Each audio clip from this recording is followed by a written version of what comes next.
ಕೊನೆಯ ತರಗತಿಯ ಪ್ರೀತಿಯ ವಿದ್ಯಾರ್ಥಿಗಳಿಗೆ ಎಬಿಜಿ ಸ್ಪೋಕನ್ ಇಂಗ್ಲಿಷ್ ಕ್ಲಾಸಸ್ಗೆ ಆಧಾರದ ಸ್ವಾಗತ. ಪ್ರೀತಿಯ ವಿದ್ಯಾರ್ಥಿಗಳೇ, 7ನೇ ತರಗತಿಗೆ ಸಂಬಂಧಪಟ್ಟ ಎಲ್ಲ ಪಾಠದ ಪ್ರಶ್ನೋತ್ತರಗಳ ಲಿಂಕನ್ನು ನಾನು ಡಿಸ್ಕ್ರಿಪ್ಷನ್ ಬಾಕ್ಸಲ್ಲಿ ಹಾಕಿದ್ದೇನೆ, ಅದನ್ನು ನೋಡಿಕೊಳ್ಳಿ.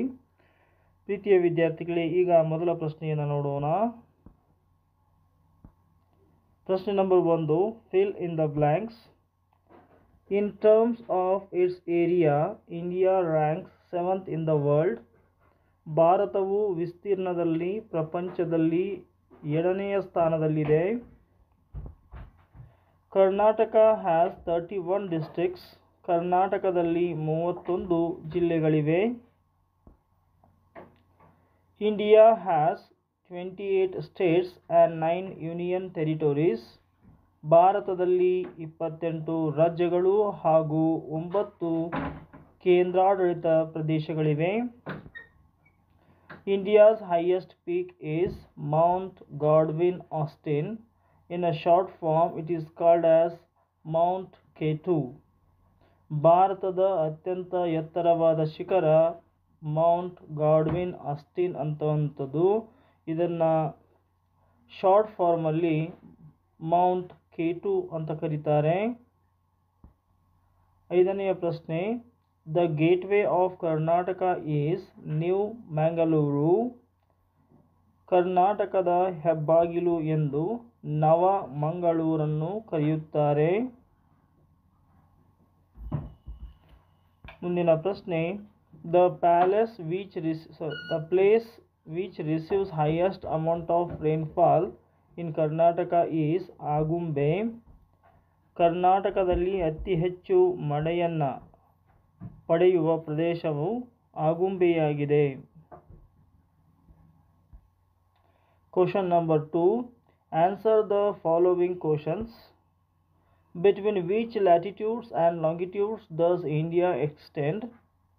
ಭಾರತವು ಯಾವ ಅಕ್ಷಾಂಶ ಹಾಗೂ ರೇಖಾಂಶಗಳ ನಡುವೆ ವಿಸ್ತರಿಸಿದೆ.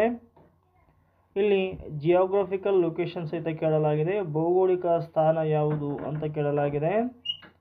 India extends from Kashmir in the north. ಉತ್ತರದಲ್ಲಿ ಕಾಶ್ಮೀರದಿಂದ ಹಿಡಿದು ದಕ್ಷಿಣದಲ್ಲಿ ಕನ್ಯಾಕುಮಾರಿಯವರೆಗೆ. Kanyakumari in the south and from Rann of Kutch in the west. ಪಶ್ಚಿಮದಲ್ಲಿ ರನ್ ಆಫ್ ಕಚ್ನಿಂದ, ಪೂರ್ವದಲ್ಲಿ Arunachal Pradesh in the east. The latitude extent is from 8 degree north to 37 degree north. 8 degree ಉತ್ತರದಿಂದ 37 ಡಿಗ್ರಿ ಉತ್ತರದವರೆಗೆ ಅದು ಲ್ಯಾಟಿಟ್ಯೂಡ್ಸ್ ಅಂತ ಕರಿತೀವಿ. And 68 degree east to 97 degree east ಅವರಿಗೆ ಇದು ಲಾಂಗಿಟ್ಯೂಡ್ನಲ್ಲಿ, ಅಂದರೆ ನಾವು ರೇಖಾಂಶ ಅಂತ ಕರಿತೀವಿ. ಆ ರೇಖಾಂಶದವರೆಗೆ ಇದು ಹರಡಿಕೊಂಡಿದೆ. The tropic of cancer passes through the centre of India. ಇಲ್ಲಿ ಏನಪ್ಪ ಅಂದರೆ ಟ್ರಾಪಿಕ್ ಆಫ್ ಕ್ಯಾನ್ಸರ್ ಅಂತಕ್ಕಂಥದ್ದು ಭಾರತದ ಮಧ್ಯದಲ್ಲಿ ಹಾದು ಹೋಗಿದೆ. 2ನೆಯ ಪ್ರಶ್ನೆ, list out the neighbouring States of Karnataka. ಕರ್ನಾಟಕದ ನೆರೆಹೊರೆಯ ರಾಜ್ಯಗಳು ಪಟ್ಟಿ ಮಾಡಿ. The neighboring states are Goa in the northwest. North ಡೈರೆಕ್ಷನ್ನಲ್ಲಿ ಗೋವಾ ಸಿಗುತ್ತೆ.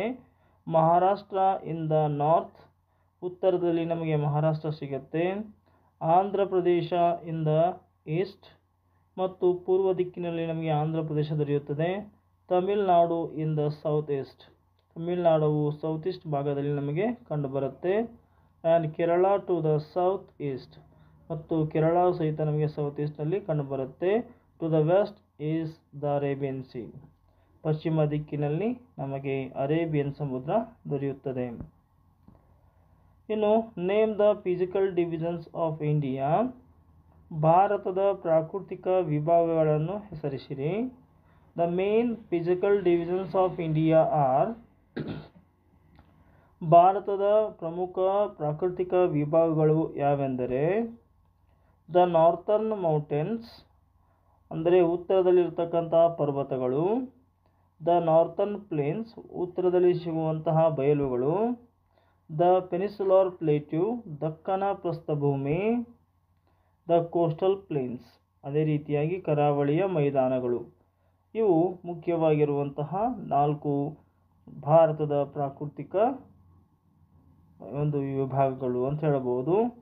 ಇನ್ನು which are the physical divisions of India, Karnataka ಅಂತ ಕೇಳಲಾಗಿದೆ. ಕರ್ನಾಟಕದ ಪ್ರಾಕೃತಿಕ ವಿಭಾಗಗಳಾವು ಅಂತಂದರೆ, Karnataka physical divisions are the coastal plain, ಇಲ್ಲಿರ್ತಕ್ಕಂಥದ್ದು ಕರಾವಳಿಯ ಒಂದು ಮೈದಾನ. ದ ಮಲ್ನಾಡ್ ರೀಜನ್, ಮಲ್ನಾಡ್ ಪ್ರದೇಶ. ಆಮೇಲೆ ಮೈದಾನ್ ರೀಜನ್, ಇಲ್ಲಿ ಮೈದಾನ್ ಪ್ರದೇಶ ಅಂತಕ್ಕಂಥದ್ದು. 3 ರೀತಿಯಾಗಿ ನಾವು ಅವುಗಳನ್ನು ಇಲ್ಲಿ ಭಾಗ ಮಾಡಿದ್ದೇವೆ. ಇನ್ನು ಕೊನೆಯದಾಗಿರ್ತಕ್ಕಂಥದ್ದು name the districts of Karnataka which have a coast ಅಂತ ಕೇಳಿದ್ದಾರೆ. ಯಾವ ಒಂದು ಕರ್ನಾಟಕದ ಜಿಲ್ಲೆಗಳು ಕರಾವಳಿ ಪ್ರದೇಶವನ್ನು ಹೊಂದಿವೆ ಅಂತಂದರೆ, ಉತ್ತರ ಕನ್ನಡ, ಉಡುಪಿ ಮತ್ತು ದಕ್ಷಿಣ ಕನ್ನಡ ಇವು ಕರಾವಳಿ ಪ್ರದೇಶವನ್ನು ಹೊಂದಿವೆ.